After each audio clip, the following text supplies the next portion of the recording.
ಪತ್ರಿ ಚಿಗುರುಗಳಿಗೆ ಹೃದಯಪೂರ್ವಕ ಧನ್ಯವಾದಗಳು. ಹಾಗೂ ಸ್ವರ್ಣಮಾಲಾ ಪತ್ರಿ ಮೇಡಮ್ ಅವ್ರಿಗೂ ಹೃದಯಪೂರ್ವಕ ಧನ್ಯವಾದಗಳು.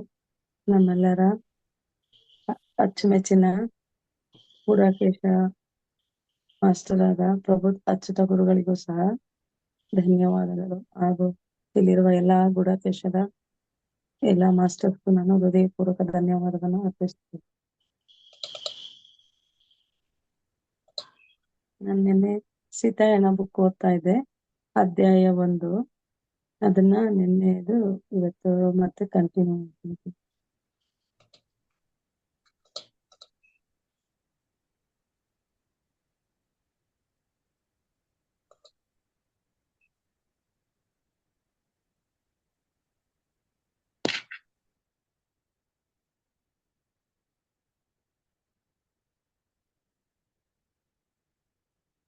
ಆ ದಿನ ನಮ್ಮ ತಂದೆ ನಮ್ಮ ಕೋಣೆಗೆ ಹಿಂದಿರುಗಿದಾಗ ಅವರು ಆರೋಗ್ಯವಾಗಿರಲಿಲ್ಲ ಎಂದು ಅವರ ಮುಖದಲ್ಲಿ ಆಯಾಸ ಮತ್ತು ಉಸಿರಿನ ಏರಿಳಿತದಿಂದ ನಾನು ಕಾಣಬಹುದಿತ್ತು. ಆದರೆ ನಾನು ಏನನ್ನೂ ಹೇಳಲಿಲ್ಲ. ನಾನು ಕೆಲಸ ಮಾಡುತ್ತಿರುವವಳಂತೆ ಬೇರೆ ಕಡೆ ನೋಡಿದೆ. ಅವರು ನನ್ನೊಂದಿಗೆ ಮಾತನಾಡುವಾಗ ನಾನು ಒಂದೇ ಒಂದು ಮಾತಿನಲ್ಲಿ ಉತ್ತರಿಸಿದೆ. ನಾನು ನಿನ್ನೊಂದಿಗೆ ಮಾತನಾಡುವಾಗ ನನ್ನ ಕಡೆ ನೋಡು ಮೀನಾಕ್ಷಿ ಎಂದು. ಅವರ ಧ್ವನಿ ಕಠಿಣವಾಗಿತ್ತು. ನಾನು ಅವರ ಮುಖ ನೋಡಲು ತಿರುಗಿದೆ. ಕಣ್ಣು ತುಂಬಾ ನೀರು ತುಂಬಿತು. ನನಗೆ ನನ್ನಲ್ಲಿ ತಿಳಿದಿರುವ ಈ ಪ್ರತಿರೋಧವೇನು ಒಳಗೆ ನಾನು ಉತ್ತರಿಸಲಿಲ್ಲ. ಅವರು ಪಟ್ಟು ಹಿಡಿಯುತ್ತಿದ್ದಂತೆ ನಾನು ವಿಚಾರ ಮಾಡದೆ ಹೇಳಿದೆ, ಪಿತಾಜಿ, ನಿಮ್ಮನ್ನು ನೆಲದ ಮೇಲೆ ನೋಡಿ ಇತರರು ಏನೆಂದು ಯೋಚಿಸುತ್ತಾರೆ. ಆದರೆ ಆ ಮಾತುಗಳು ನನ್ನ ಬಾಯಿಯಿಂದ ಹೊರಬರುತ್ತಿದ್ದಂತೆ ನಾನು ವಿಷಾದ ವ್ಯಕ್ತಪಡಿಸಿದೆ. ನಾನು ಎಂದಾದರೂ ಆಡಿದ ಮಾತುಗಳನ್ನು ಹಿಂತೆಗೆದುಕೊಳ್ಳಲು ಬಯಸುವುದಾದರೆ ಇದೇ ಸರಿಯಾದ ಸಮಯ. ಇತರರು ಏನು ಯೋಚಿಸುತ್ತಾರೆ ಎನ್ನುವುದು ನಿನ್ನ ಕಾಳಜಿಯಾಗಿದೆಯೇ? ನಾನು ನಿನಗೆ ಕಲಿಸಿದ್ದು ಇದೇನಾ? ಜನಕ ಬಾಬಾರ ಅತಿಥಿಗಳಾಗಿ ಅರಮನೆಯನ್ನು ಸಿದ್ಧಪಡಿಸುವಾಗ ನಾಚಿಕೆ ಪಟ್ಟುಕೊಳ್ಳಬಾರದು. ಯಾವುದಾದರೂ ಕಾರ್ಯವಿದೆಯಾ? ನನ್ನ ಬಗ್ಗೆ ಅವರಿಗಿಲ್ಲದ ಒಪ್ಪಿಗೆಯನ್ನು ಅವರು ಧ್ವನಿ ತಿರಸ್ಕರಿಸಿತು. ಮಗು, ನನಗೆ ಆಶ್ಚರ್ಯವಾಗಿದೆ. ನಾನು ಅಲ್ಲಿಗೆ ನಿಲ್ಲಿಸಬೇಕೆಂದು ನನಗೆ ತಿಳಿದಿರಬೇಕಿತ್ತು. ನಾನು ಹಾಗೆ ಮಾಡಲಿಲ್ಲ. ಆದರೆ ಪಿತಾಜಿ, ನಾನು ಪ್ರತಿಭಟಿಸಿದೆ. ನಿನ್ನಲ್ಲಿ ಉಂಟು ಮಾಡಿರುವ ಆಯಾಸವನ್ನು ನಾನು ನೋಡುತ್ತಿದ್ದೇನೆ. ಕಿರಿಯ ಸೇವಕರಲ್ಲಿ ಖಂಡಿತವಾಗಿಯೂ ಒಬ್ಬರು. ಅಂದ್ರೆ ಅವರು ಅರಮನೆಯಲ್ಲಿ ಇವತ್ತೊಬ್ರು ಸೇವಕ ಬಂದಿಲ್ಲ ಅನ್ಬಿಟ್ಟು ಅವರು ನೆಲ ಒರೆಸ್ತಾ ಇದ್ರು ಅಂತ ಆ ದೃಶ್ಯನ ಮೀನಾಕ್ಷಿ ನೋಡಿರ್ತಾಳೆ. ಅದಕ್ಕೆ ಇವಾಗ ಅವಳಿಗೆ ಅದನ್ನ ನೋಡ್ಬಿಟ್ಟು ಬೇಜಾರಾಗಿ ಮನೆಗ್ ಬಂದಿರ್ತಾಳೆ. ಈಗ ಅವ್ರ ಮನೆಗ್ ಬಂದು ಕೇಳ್ತಾರೆ. ಅವಳ ಹತ್ರ ಮಾತಾಡುವಾಗ ಅವಳು ಹೇಳ್ತಾಳೆ, ನಿಮ್ಗೂ ಹುಷಾರಿಲ್ಲ, ನೀವ್ ಈ ತರ ಮಾಡ್ತಾ ಇರೋದು ನನಗೆ ಸರಿ ಕಾಣ್ಲಿಲ್ಲ ಅಂತ. ಆದ್ರೆ ಅವ್ರು ಹೇಳ್ತಾರೆ, ನಮ್ಮ ಮನೆಗೆ ಅತಿಥಿಗಳು ಬರ್ತಾರೆ, ಅತಿಥಿಗಳು ಬರೋದ್ರಿಂದ ನಾವು ಆ ಮನೆನ ಸ್ವಚ್ಛವಾಗಿಡೋದು ಅದು ನಾಚಿಕೆ ಪಟ್ಕೊಳ್ಳೋ ಅಂತ ವಿಷಯ ಅಲ್ಲ. ಅವ್ರು ಬರ್ಲಿಲ್ಲ ಅಂತ ಹಂಗೆ ಬಿಡಕ್ಕಾಗಲ್ಲ, ಅದಕ್ಕೆ ನಾನ್ ಮಾಡ್ತಾ ಇದ್ದೆ ಅಂತ ಅವ್ರ ತಂದೆ ಹೇಳ್ತಾ ಇದ್ದಾರೆ. ಅವರು ನನ್ನ ಮಾತನ್ನು ಅರ್ಧಕ್ಕೆ ನಿಲ್ಲಿಸಿದರು. ಹೌದು, ಒಬ್ಬ ಯುವ ಸೇವಕಿಯಾಗಿದ್ದಾಳೆ ಮತ್ತು ಅವಳು ಆ ಕೆಲಸವನ್ನು ಕೈಗೆತ್ತಿಕೊಳ್ಳಬೇಕೆಂದು ನಾನು ನೋಡುತ್ತೇನೆ. ಆ ಯುವ ಸೇವಕಿಯು ನಾನೇ ಆಗುವೆನೆಂದು ನನಗೆ ಸ್ವಲ್ಪವೂ ತಿಳಿಯಲಿಲ್ಲ. ನಿನ್ನೊಳಗೆ ಏನು ಹೊಕ್ಕಿದೆ ಮೀನಾಕ್ಷಿ ಅಂತ ಇವಾಗ ಅವ್ರು ಕೇಳ್ತಾವ್ರೆ. ಆ ಸೇವಕಿ ಬರ್ಲಿಲ್ಲ ಅಂತ ಆ ಕೆಲಸ ನಾನ್ ಮಾಡ್ತಾ ಇರೋದು, ನಿನ್ಗೇನಾಯ್ತು ನಾನು ಅದನ್ನ ಮಾಡಿದ್ರೆ ಅಂತ ಮಗಳ ಹತ್ರ ಕೇಳ್ತಾ ಇದ್ರು. ನಾನು ಉತ್ತರಿಸಲಿಲ್ಲ. ನಾನು ತಪ್ಪು ಮಾಡಿದೆ ಎಂದು ನನಗೆ ತಿಳಿದಿತ್ತು. ಆದರೂ ಪಿತಾಜಿ ಅವರಿಗೆ ಸಹಾಯ ಮಾಡಲು ನನಗೆ ಸಾಧ್ಯವಾಗಲಿಲ್ಲ. ಆದರೆ ನನ್ನನ್ನು ಒಟ್ಟಾರೆ ಇಬ್ಬರನ್ನು ಅವಮಾನಿಸಿದರು ಎಂದು ನನಗೆ ಅನಿಸಿತು. ಕೊನೆಗೆ ಒಂದು ಸಣ್ಣ ಧ್ವನಿಯಲ್ಲಿ ಹೇಳಿದೆ, ನಾವು ಬ್ರಾಹ್ಮಣರು ಅಲ್ಲವೇ ಪಿತಾಜಿ? ಈಗ ಅವಳು ಹೇಳ್ತಾಳೆ, ನಾವು ಬ್ರಾಹ್ಮಣರು ಅಲ್ವಾ ಪಿತಾಜಿ ಅಂತ ಕೇಳ್ತಾಳೆ. ಆ ಹೇಳಿಕೆ ನನ್ನ ತಂದೆಯ ಮೇಲೆ ಒಳ್ಳೆಯ ಪರಿಣಾಮ ಬೀರಲಿಲ್ಲ. ನನ್ನನ್ನು ಹೊಡೆಯುವಂತೆ ಕೈ ಎತ್ತಿದರು. ಅವರು ಹಿಂದೆಂದೂ ಹಾಗೆ ಮಾಡಿರಲಿಲ್ಲ. ನಂತರ ಅವರು ಸುಮ್ಮನಿದ್ದರು ಮತ್ತು ತಮ್ಮ ಕೈಯನ್ನು ಕೆಳಗಿಳಿಸಿದರು. ಸ್ವಯಂ ನಿಯಂತ್ರಣವನ್ನು ಪುನಃ ಪಡೆದುಕೊಂಡರು. ಅವರ ಮುಖದಲ್ಲಿ ನೋವಿನ ನೋಟವನ್ನು ನೋಡಲು ನನಗೆ ಸಾಧ್ಯವಾಗಲಿಲ್ಲ. ಆದ್ದರಿಂದ ನಾನು ಕಣ್ಣೀರು ಹಾಕಿದೆ. ನಾನು ಕೋಣೆಯಿಂದ ಓಡಿದೆ. ದಿನದ ಉಳಿದ ಸಮಯದಲ್ಲಿ ನಾನು ಹೊರಗೆ ಕುಳಿತಿದ್ದೆ. ಎಲೆಯ ಮರದ ಹಿಂದೆ ಅವಿತು ಕುಳಿಕೊಂಡಿದ್ದೆ. ಕತ್ತಲಾಗುತ್ತಿರುವಾಗ ಅವರು ನನ್ನ ಬಳಿಯು ಬರುವುದನ್ನು ನೋಡಿದೆ. ಅವರು ಬೈಯುವರೆಂದು ಭಾವಿಸಿದೆ. ಅದಕ್ಕೆ ಬದಲಾಗಿ ಅವರು ನಿಧಾನವಾಗಿ ನನ್ನ ಪಕ್ಕದಲ್ಲಿ ಕುಳಿತುಕೊಂಡು ಮೃದುವಾದ ಸ್ವರದಿಂದ ಹೀಗೆ ಹೇಳಿದರು: ನೀನು ಕೆಲವೊಂದು ವಿಷಯಗಳನ್ನು ಅರ್ಥ ಮಾಡಿಕೊಳ್ಳಬೇಕು ಮೀನಾಕ್ಷಿ. ಜೀವನದಲ್ಲಿ ಪ್ರತಿಯೊಂದು ವಿಷಯದಲ್ಲಿ ನಮಗೆ ಮಾದರಿಯಾಗಿರುವ ಮಹಾರಾಜನ ಕಡೆ ನೋಡು. ರಾಜರು ಹಳ್ಳಿಯಿಂದ ಹಳ್ಳಿಗೆ ಹೇಗೆ ಹೋಗುತ್ತಾರೆ ಮತ್ತು ಉಳುಮೆ ಮಾಡುತ್ತಿರುವ ಜನರಿಗೆ ಸಹಾಯ ಮಾಡುತ್ತಾರೆ ಎಂಬುದನ್ನು ನೀನು ಕೇಳಿಲ್ಲವೇ?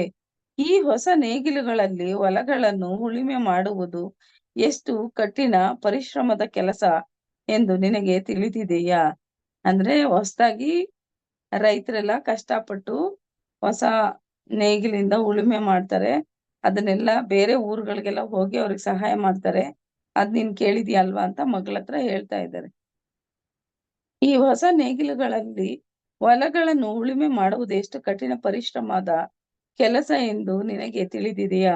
ನನಗೆ ಇದನ್ನು ಮಾಡುವ ಶಕ್ತಿ ಇಲ್ಲದಿದ್ದರೂ ಮತ್ತೆ ಮತ್ತೆ ಅವರು ಮಾಡುತ್ತಾರೆ. ಅವರು ನಿಂತು ಹೇಳುವುದಿಲ್ಲ, ಮಾಡಿ ಕಲಿಸುತ್ತಾರೆ. ಅವರು ಹೊಲದಲ್ಲಿ ಬೆವರು ಸುರಿಸುತ್ತಿರುವುದನ್ನು ಮತ್ತು ಕಷ್ಟಪಡುವುದನ್ನು, ಮಣ್ಣನ್ನು ಹೇಗೆ ತಿರುಗಿಸಬೇಕೆಂದು ರೈತರಿಗೆ ತೋರಿಸಿಕೊಡುವುದನ್ನು ನಾನು ನೋಡಿದ್ದೇನೆ. ಇದು ಮಹಾರಾಜನಿಗೆ ಸರಿ ಹೊಂದುವ ಕೆಲಸವೇ? ಈಗ ಅವಳು ಹೇಳ್ತಾಳೆ, ನೀವು ನೆಲ ಒರೆಸಿದ್ರಲ್ಲ, ಇದು ನಿಮ್ಗೆ ಸರಿನಾ ಅಂತ. ಅದಕ್ಕೆ ಅವ್ರ ತಂದೆ ಹೇಳ್ತಿದ್ದಾರೆ, ರಾಜರು ರೈತರಿಗೆಲ್ಲ ಮಣ್ಣನ್ನ ಯಾವ ತರ ಉಳುಮೆ ಮಾಡ್ಬೇಕು ಅನ್ನೋದೆಲ್ಲ ಹೇಳ್ಕೊಡ್ತಾರಲ್ವಾ. ಆದ್ರೆ ಅವರು ಮಹಾರಾಜರಿಗೆ ಅವ್ರ ಕೆಲ್ಸ ಆ ಕೆಲ್ಸ ಅವ್ರಿಗೆ ಹೊಂದುತ್ತಾ? ಇಲ್ಲ ಅಲ್ವಾ. ಆದ್ರೂ ಅವ್ರು ಮಾಡ್ತಿದಾರಲ್ಲ. ಕೆಲ್ಸದಲ್ಲಿ ಸಣ್ಣದು ದೊಡ್ಡದು ಅಂತ ಯೋಚನೆ ಮಾಡ್ಬಾರ್ದು ಅಂತ ಮೀನಾಕ್ಷಿಗೆ ಅವ್ರ ತಂದೆ ಹೇಳ್ತಿದ್ದಾರೆ. ಯಾವುದೇ ಕೆಲಸವು ಸಣ್ಣದಲ್ಲ ಎಂದು ಅವರು ಈ ರೀತಿ ನಮಗೆ ಪಾಠ ಕಲಿಸುತ್ತಿದ್ದಾರೆ. ನಮ್ಮೊಡನೆ ಯಾರೂ ದೊಡ್ಡವರಲ್ಲ ಅಥವಾ ಚಿಕ್ಕವರಲ್ಲ. ನಮ್ಮ ಮಹಾರಾಜರಿಗೆ ತಾವು ರಾಜ್ಯದ ಅತ್ಯಂತ ಬಡ ವ್ಯಕ್ತಿಗಿಂತ ಭಿನ್ನವಲ್ಲ ಎಂದು ಅವರು ಭಾವಿಸಿದ್ದಾರೆ. ಈ ಮಾತನ್ನು ಅನೇಕ ಬಾರಿ ಹೇಳಿದ್ದನ್ನು ನಾನು ಕೇಳಿದ್ದೇನೆ. ಕೇವಲ ಅವರು ಕರ್ತವ್ಯಗಳು ಮಾತ್ರ ಬೇರೆ ಬೇರೆಯಾಗಿವೆ. ಅವರ ಭಾರವನ್ನು ಮತ್ತು ಇತರರ ಭಾರವನ್ನು ಕಡಿಮೆ ಮಾಡಿ ಅವರ ಆಡಳಿತ ನಡೆಸಲು ಮತ್ತು ನಮಗೆ ಸಲಹೆ ಕೊಡುವುದಕ್ಕಾಗಿ ಈ ಮನೆಯಲ್ಲಿ ಏನು ಬೇಕಾಗಿದೆಯೋ ಅದನ್ನು ಮಾಡುವುದು ನಮ್ಮ ಕರ್ತವ್ಯ. ನೀವು ಕೆಳಮಟ್ಟದ ಕೆಲಸವೆಂದು ಕರೆಯುವುದಾದರೆ ಅದನ್ನು ಮಾಡಲು ಸಂತೋಷ ಪಡುತ್ತೇನೆ. ನೀನು ಕೂಡ ಮಾಡುವಿ ಎಂದು ನಂಬುತ್ತೇನೆ. ಇದು ತೃಪ್ತಿಯ ಹಾದಿ. ಇವಾಗ ಅವ್ರು ಹೇಳ್ತಾರೆ, ಮಹಾರಾಜರ ಅಂತ ಎಲ್ಲಾ ಕೆಲ್ಸ ಮಾಡ್ತಾವ್ರೆ. ಬಡವರು ಶ್ರೀಮಂತರು ಅಂತ ನೋಡಲ್ಲ, ಚಿಕ್ಕವರು ದೊಡ್ಡವರು ಅಂತ ನೋಡಲ್ಲ, ಚಿಕ್ಕ ಕೆಲ್ಸ ದೊಡ್ಡ ಕೆಲ್ಸ ಅಂತ ನೋಡಲ್ಲ. ಅವ್ರ ಕರ್ತವ್ಯನ ಅದಕ್ಕೊಂದು ಗೌರವ ಕೊಟ್ಟು ಮಾಡ್ತಾರೆ. ಅವ್ರು ಆತರ ಮಾಡುವಾಗ ನಾವ್ ಯಾಕೆ ಈ ಕೆಳಮಟ್ಟದ ಕೆಲ್ಸ ಅಂತ ಯೋಚನೆ ಮಾಡ್ಬೇಕು. ನಾನ್ ಮಾಡೋ ಕೆಲಸದಲ್ಲಿ ನನಗ್ ತೃಪ್ತಿ ಇದೆ, ನೀನು ಸಹ ಇದನ್ನ ಮುಂದೆ ಮಾಡ್ತೀಯ ಅಂತ ಹೇಳ್ತಾ ಇದ್ದಾರೆ. ನೀವು ಏನು ಹೇಳುತ್ತಿದ್ದೀರಿ ಎನ್ನುವುದು ನನಗೆ ಅರ್ಥವಾಗಿದೆ ಪಿತಾಜಿ, ಮತ್ತು ನಾನು ಪ್ರಯತ್ನ ಮಾಡುತ್ತಲೇ ಇರುತ್ತೇನೆ. ನಾನೊಬ್ಬ ಮಾದರಿ ಸೇವಕಿಯಾಗದಿದ್ದಕ್ಕೆ ನನ್ನನ್ನು ಕ್ಷಮಿಸಿರಿ. ಆದರೆ ನಾನು ಪ್ರಯತ್ನಿಸುತ್ತಲೇ ಇರುತ್ತೇನೆಂದು ನಾನು ನಿಮಗೆ ಭರವಸೆ ನೀಡುತ್ತೇನೆ. ನಾನು ಅವರನ್ನು ದುಃಖದಿಂದ ನೋಡಿದೆ. ಅವರಿಗೆ ನನ್ನ ಮೇಲೆ ಹೆಚ್ಚು ಕಾಲ ಕೋಪವಿಲ್ಲ ಎಂದು ಸಂತೋಷವಾಯಿತು.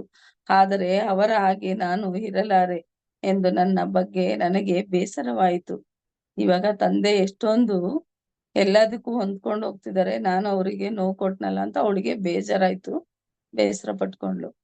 ನಾನು ನಿನ್ನ ಧೋರಣೆಯನ್ನು ಬದಲಾಯಿಸಲಾರೆ. ನಾನು ನಿನಗೆ ಸರಿಯಾದ ದಿಕ್ಕನ್ನು ಮಾತ್ರವೇ ತೋರಿಸಬಲ್ಲೆ ಮಗು. ನಿನ್ನ ಯೋಚನಾ ರೀತಿಯನ್ನು ಬದಲಾಯಿಸಬಲ್ಲವಳು ನೀನೊಬ್ಬಳೆ, ಮತ್ತು ನೀನು ಹಾಗೆ ಮಾಡಲು ಸಾಧ್ಯವಾಗುವಂತೆ ನಾನು ನಿನ್ನನ್ನು ಯೋಗಕ್ಷೇಮಕ್ಕಾಗಿ ಪ್ರಾರ್ಥಿಸುತ್ತೇನೆ. ಅದಕ್ಕೆ ಅವಳು ಇವಾಗ ಅವ್ರ ತಂದೆ ಹೇಳ್ತಿದ್ದಾರೆ, ನಾನು ನಿನ್ನನ್ನ ಬದಲಾಯಿಸಕ್ಕಾಗಲ್ಲ, ಆದ್ರೆ ನಿನ್ನನ್ನ ನೀನೇ ಬದಲಾಯಿಸ್ಕೋಬೇಕು ಅಂತ ಹೇಳ್ತಾರೆ. ಮಹಾರಾಜರ ಅತಿಥಿಗಳ ಆಗಮನದಿಂದ ಮಾಡಿದ ಹಬ್ಬದೂಟದ ಹೊರತಾಗಿಯೂ ಆ ದಿನ ಮತ್ತು ಮುಂದಿನ 2 ದಿನಗಳ ಕಾಲ ನನ್ನ ಹೃದಯ ಭಾರವಾಗಿತ್ತು. ಆದರೆ ಅತಿಥಿಗಳು ಹೋದ ನಂತರ ನನ್ನ ಹೃದಯ ಇನ್ನೂ ಭಾರವಾಯಿತು. ನಮ್ಮ ತಂದೆಯವರು ಬಂದು ನನಗೆ ಹೇಳಿದರು, ನೆಲವನ್ನು ಉಜ್ಜುವ ಮತ್ತು ಇತರ ಶ್ರಮದಾಯಕ ಕೆಲಸಗಳನ್ನು ಮಾಡುವ ಸೇವಕನಿಗೆ ಹಿಂದಿರುಗಿ ಬರಲಾಗದಷ್ಟು ಅನಾರೋಗ್ಯವಾಗಿದೆ. ನಾನು ಈ ಕೆಲಸವನ್ನು ತೆಗೆದುಕೊಳ್ಳುತ್ತೇನೆ ಎಂದು ಅವರನ್ನು ಕೇಳುತ್ತೇನೆ ಎನ್ನುವ ಆಸೆಯಿಂದ ಅವರು ನನ್ನ ಕಡೆ ನೋಡಿದರು. ಆದರೆ ನಾನು ಏನನ್ನು ಹೇಳಲಿಲ್ಲ. ಆದ್ರೆ ಈಗ ತಿರ್ಗಾ ತಂದೆ ಹೇಳ್ತಿದ್ದಾರೆ, ಆ ಯಾರು ನೆಲ ಎಲ್ಲ ಒರೆಸಿ ಕ್ಲೀನ್ ಮಾಡ್ಬೇಕಿತ್ತು ಆ ಸೇವಕರಿಗೆ ತುಂಬಾ ಹುಷಾರಿಲ್ಲ, ಅನಾರೋಗ್ಯವಾಗಿದೆ, ಅದರಿಂದ ನಾನು ಆ ಕೆಲ್ಸನ ಮಾಡ್ತೀನಿ ಅಂತ ಹೇಳ್ತಾ ಇದ್ದಾರೆ. ಆಗ ಅವರ ಬಾಯಿಂದ ಮಾತುಗಳು ಹೊರಬಂದವು, ಆ ಸೇವಕನಿಗೆ ವಹಿಸಿದ್ದ ಕೆಲಸಗಳನ್ನು ನೀನು ಕೈಗೆತ್ತಿಕೊಳ್ಳುವಂತೆ ಹೇಳುತ್ತಿದ್ದೇನೆ. ನಾನು ಗಾಬರಿಯಿಂದ ಅವರ ಕಡೆ ನೋಡಿದೆ, ಆದರೆ ಒಪ್ಪಿಗೆಯಿಂದ ತಲೆ ಆಡಿಸಿದೆ. ಅವರು ನಿನಗೆ ಶಿಕ್ಷೆ ವಿಧಿಸುತ್ತಿದ್ದಾರೆಯೇ? ನಾನು ಅವರನ್ನು ಪ್ರಶ್ನಿಸಿದ್ದು ಉಗ್ರ ಕರ್ತವ್ಯ. ಅವರು ನನಗೆ ಅವಮಾನ ಮಾಡಲು ಪ್ರಯತ್ನಿಸುತ್ತಿದ್ದಾರೆಯೇ? ನಾನು ನೆಲದ ಮೇಲೆ ಚೆಲ್ಲುತ್ತಿದ್ದ ನೀರಿನೊಂದಿಗೆ ನನ್ನ ಕಣ್ಣೀರು ವಾರಗಟ್ಟಲೆ ಬೆರೆಯಿತು. ನನ್ನನ್ನು ಪರೀಕ್ಷಿಸಲು ತಂದೆಯವರು ಬರುತ್ತಿದ್ದರು ಮತ್ತು ಅವರಲ್ಲಿ ದೋಷ ಕಂಡು ಹಿಡಿಯುತ್ತಿದ್ದರು ಮತ್ತು ಇಡೀ ಕೆಲಸವನ್ನು ನಾನು ಮೊದಲಿನಿಂದಲೂ ಮಾಡಬೇಕಾಗುತ್ತಿತ್ತು. ಇತರ ಸೇವಕರು ನನ್ನ ಕಡೆ ಕರುಣೆಯಿಂದ ನೋಡುತ್ತಿದ್ದುದು ನನಗೆ ಇನ್ನೂ ಹೆಚ್ಚು ಬೇಸರವನ್ನು ಉಂಟು ಮಾಡುತ್ತಿತ್ತು.